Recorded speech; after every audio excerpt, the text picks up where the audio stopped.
Entering silence.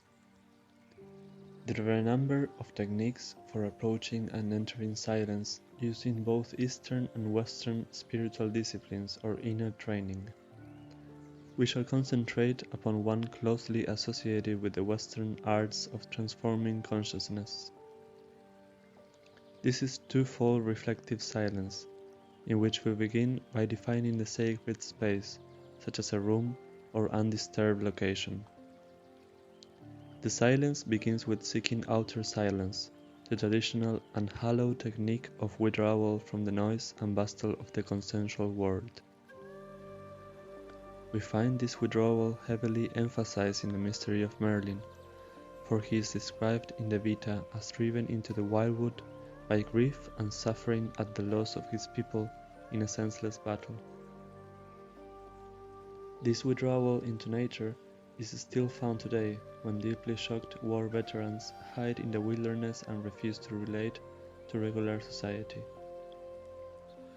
On a personal level, it is the choosing of a silent location, an act in which in itself begins to sanctify and enliven that location by the very nature of being there and meditating in it. The reflective level of silence is, of course, within ourselves. The outer and inner silence eventually merges together.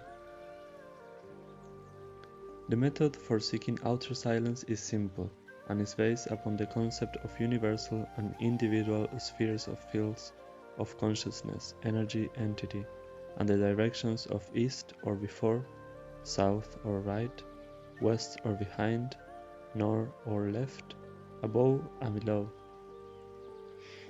Your center of being is the seventh direction, which is within. We may work through this method stage by stage as follows. Sit in a relaxed, upright position, upon a chair or upon the floor if you are indoors. For this exercise, the hands are usually laid in the lap, palm up, with the thumbs tips touching. Some experimentation will find the comfortable balance location for the hands using this finger position, either with the back of the left hand over the right or vice versa. The feet may be lightly crossed at the ankles. Again, right over left or left over right is found through your own intuition and preference, as it varies from individual to individual. If you use a ground contact posture, such as a simple cross-legged position, your hand position may remain unchanged, but the legs are usually crossed in the meditator's or hunter's squatting posture, known around the world since ancient times. The Lord of the Animals, Cernunnos, is frequently shown in this position in Romano-Celtic carvings. So we may feel that it is particularly apt for meditation in the Way of Merlin, as one of the primal god forms in the mystery was once represented in this posture. The mystical insight and magical or energetic tradition concerning this position is that it makes maximum earth contact. Energies are drawn into and out of the earth by the contact between the legs, thighs, genitals, and buttocks in such postures. It places the earth and lunar energy centers directly into touch with a sacred land, and therefore with the underworld.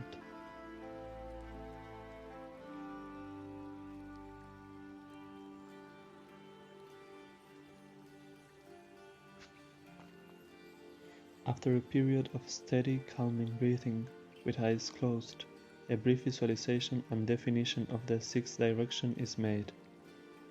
This results in a generally attuned or orientated sphere or field of entity and energy, ourself locating within the room, the land, the planet, the universe, aligned according to the direction and as balanced as possible.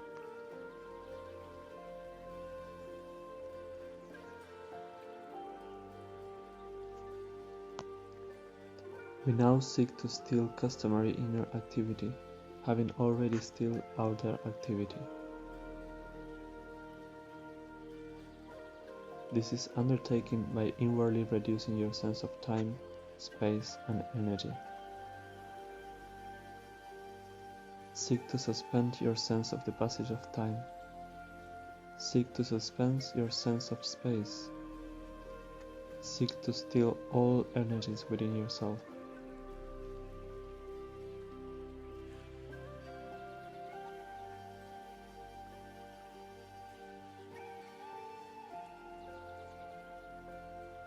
This technique acts upon your entire entity and makes no separation between inner and outer conditions.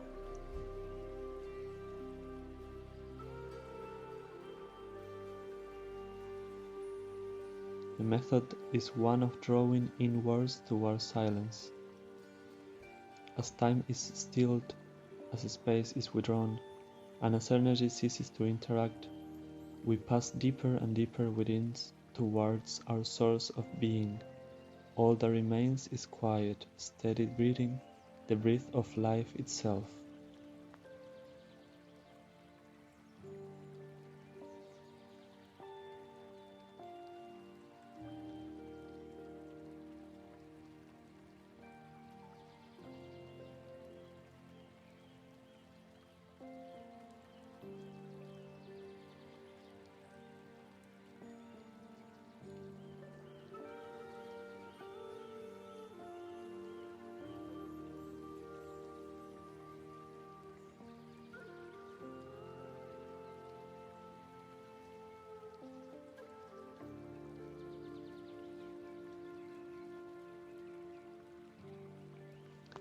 Emerging from silence involves drawing in a deep breath and exhaling it.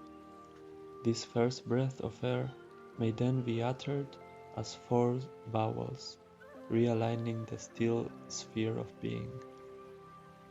We may also go no further than drawing the breath and returning to outer consciousness. With practice, it is possible to reach through the 3 phases of timelessness, spacelessness, and poised, stilled energy very rapidly.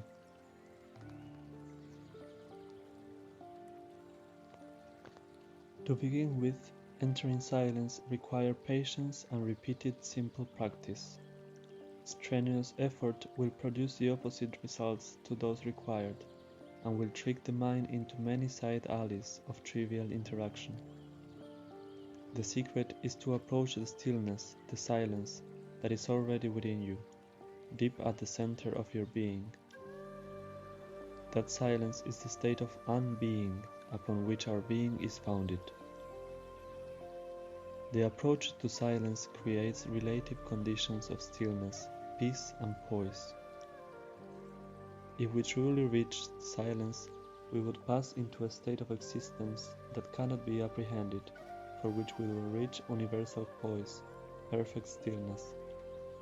This condition, if such a word may be used, is found in various definitions in the world's mystical and religious teachings. It is the undifferentiated, unconditioned, indefinable, the void out of which Ariadne weaves and unweaves the universe. In the mystery of Merlin, this is a reflection, a return to that state described in the creation vision, which says that in the beginning the Creator caused 4 powers to emerge out of nothing.